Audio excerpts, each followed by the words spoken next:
qu'on recherche hein, souvent dans le style, avoir des lignes bien fluides, que ça tourne bien, que les éléments se suivent. Bon, les acanthes, ça se rapproche des feuilles de la nature, hein, c'est une décoration.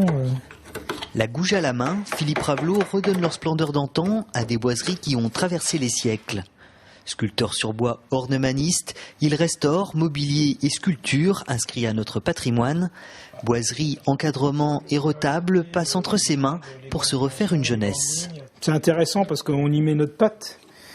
En restauration, il y a aussi un intérêt parce qu'il y a une histoire. Et puis, il arrive souvent qu'on voit derrière des boiseries des dates, des choses qui sont extrêmement vieilles.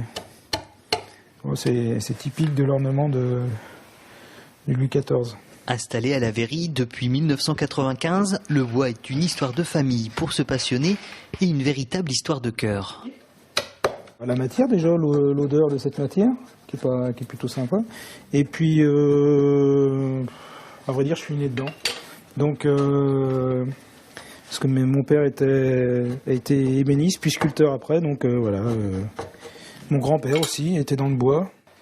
Ainsi, il laisse sa trace en contribuant à la sauvegarde de véritables œuvres d'art, le plus souvent abritées dans des églises ou des châteaux de renom.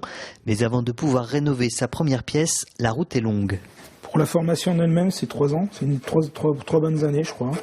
Et puis, pour faire un sculpteur expérimenté, on dit une bonne dizaine d'années.